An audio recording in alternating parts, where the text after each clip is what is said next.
jullie kijken naar Funparks. Mijn naam is Fenna. In deze aflevering gaan we het hebben over de geschiedenis van het spookslot tot aan Dans Macabre. En in deze aflevering is er een compleet nieuw gezicht. Zeg Courtney, kun je jezelf even voorstellen? Hallo, mijn naam is Courtney. Ik ben 29 jaartjes jong en ik ken Fenne al sinds mijn goede oude schooltijd. Ik ben absoluut vereerd om mee te mogen doen aan deze aflevering. Laten we snel beginnen met deze aflevering. De wortels van het huidige park liggen in 1935, toen het Rooms-Katholieke Sport- en Wandelpark op 19 mei geopend werd. De plannen om het sportterrein aan te leggen ontstonden in 1933 en werden ingevoerd door pastoor De Klein en kapelijn Ritra.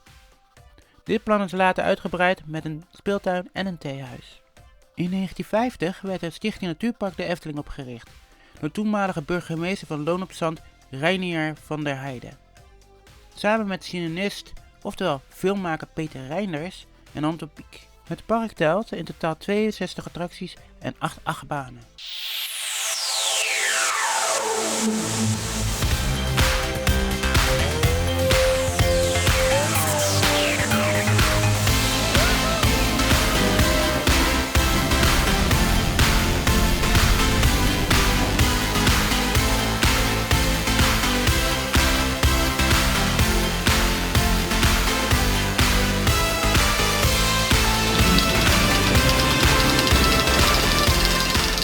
Wij beginnen met een klein stukje terug in de tijd. Op 23 juli 1976 werd in het Brabants Dagblad de eerste aankondiging gedaan voor de bouw van Europa's grootste spookslot in de Efteling in Kaatsheuvel.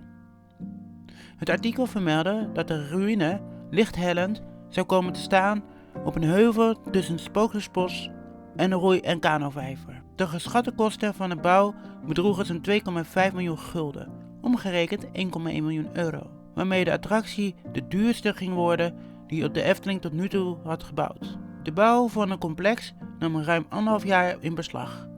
De uiteindelijke kosten waren ruim 3,5 miljoen gulden, omgerekend 1,6 miljoen euro. Het ontwerp van Tom van der Ven toonde een ruïne van een ooit luisterrijk oud-Keltisch kasteel.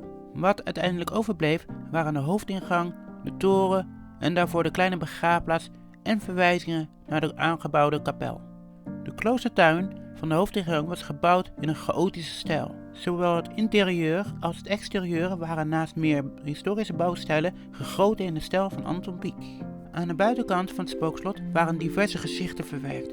Het grootste gezicht werd gevormd door de entree zelf. 2 vensters boven de hoofdingang vormden de ogen. Een entreepoort fungeerde als de mond die de bezoekers opslokte. In een van de vensters bevond zich het traanklier. Als het regende, sijpelde hier de hemelwater door. Verder zat linksboven de ingang een scheddelvorm in de muur verwerkt. Ook zag je boven de toegangspoort een kop zitten met een dikke snor. Deze decoraties was ook in het klein te zien, in de 2 kleine raampjes boven de poort. In de hoofdshow werd er een aantal keer gebruik gemaakt van het Pepper's Ghost effect. Onder andere bij Vesclamia, de zwevende viool en de geesten in de catacombe. Ter promotie van de opening van het spookslot en haar debuutalbum The Kick Inside nam de Engelse zangeres Kate Bush vlak voor de opening een 20 minuten durende special op. Voor dat doel werd er ook een grafsteen gemaakt met haar naam erop. Na de opname verdween de zerk in de vergetelheid, tot hij in 2003 tijdelijk voor het spookslot buiten werd gezet en vervolgens van 2007 tot 2022 in de hoofdshow te vinden was.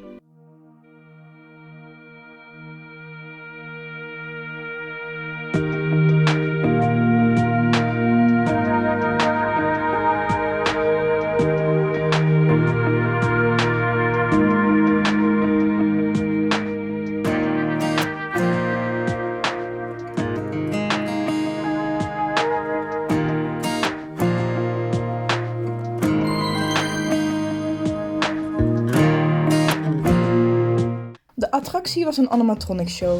Na het betreden van het slot door de hoofdingang liep men door een donkere gang waar men vreemde ontdekkingen deed. Men maakte er onder andere kennis met een aantal bewegende schedels en een jammerende man. Vervolgens kwam men in een ronde zaal waar om de 10 minuten het verhaal werd verteld waar de hoofdshow over ging.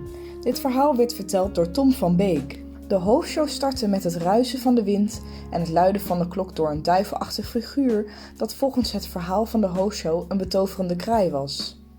Aan het klokkenkoor bengelde het lijk van de tuinman die volgens het verhaal de boze heks Visculamia betrapte toen zij vermomd als jonge maagd de burggraaf van Capelle van Kaatsheuvel zijn sprookjes wilde afnemen. Nadat de klok 12 maal had geslagen, verschenen in een hooggelegen raam 3 oude mannen, die weeklagen over het gebeuren. Volgens het verhaal waren 3 rechters die Visculamia tot de brandstapel veroordeelden. Wanneer de rechters verdwenen waren, wandelden 5 gezichtloze monniken die een Gregoriaans lied zongen, met kaarsje in hun handen de kloostergang onder en door.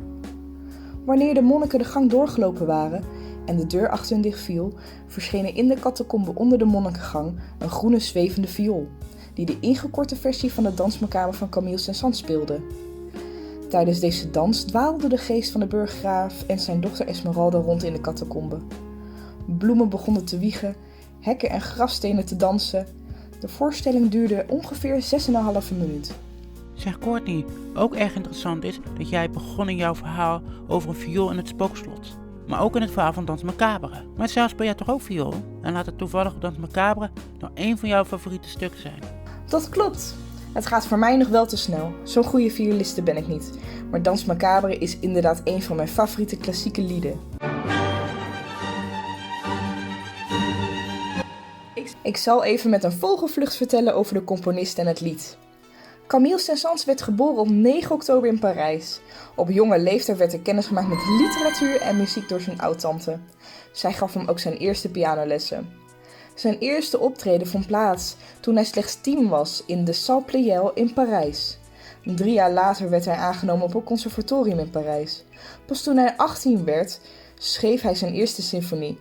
Dans Macabre werd pas geschreven in 1874. Wat ik dus echt heel interessant vind als Halloween-fanaat, is dat de compositie is gebaseerd op een gedicht.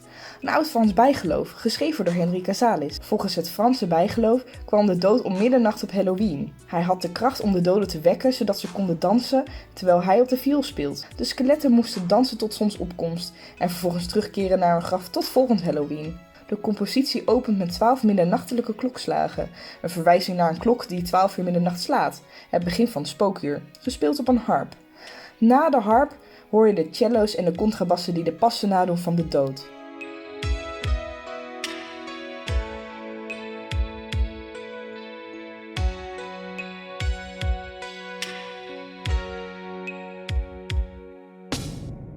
De dood opent zijn vioolpartituur met dreigende klanken.